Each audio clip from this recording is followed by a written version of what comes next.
ముఖ్యంగా ఏంటంటే ఈ హైవే ఎప్పుడు వచ్చింది? నేను మొదటిసారి ఎంపీ ఉన్నప్పుడు 2016లో వచ్చింది.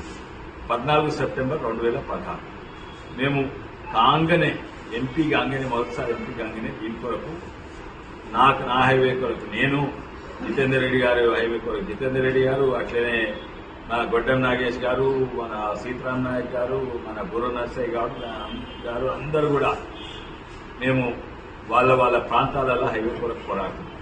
మేము అప్పుడు టీఆర్ఎస్ ఉన్నా కూడా అప్పుడు బీజేపీ ప్రభుత్వం మోడీ గారు మేము అభివృద్ధి కారికి వస్తే మేము పార్టీలు రాష్ట్రాలు చూడము, అభివృద్ధి మొత్తం భారతదేశం కావాలని ఎన్నడూ లేనని హైవేలు ఇచ్చిండు.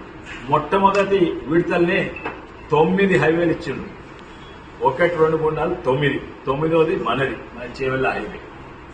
ఇలా సంగారెడ్డి నాందేడ్, జగిత్యాల కరీంనగర్ వరంగల్, నిజామాబాద్ జగదాల్పూర్, జడ్చర్ల కల్వకుర్తి, కోదాడ ఖమ్మము, సూర్యాపేట ఖమ్మము, మంచిర్యాల చంద్రాపూర్, లాస్ట్ మనది చేవెళ్ల హైదరాబాద్ మన కూడా హైవే శాంక్షన్ అయింది.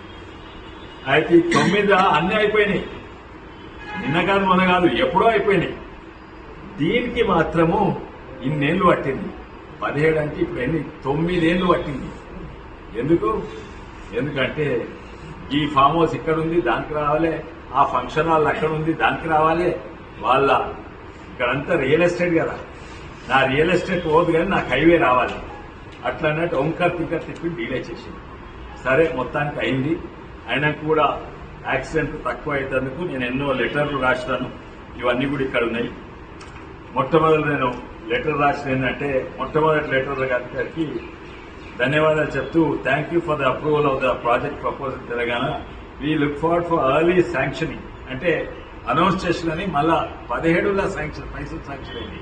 16లో అనౌన్స్ చేసిన, 17లో శాంక్షన్ కూడా అయినాయి.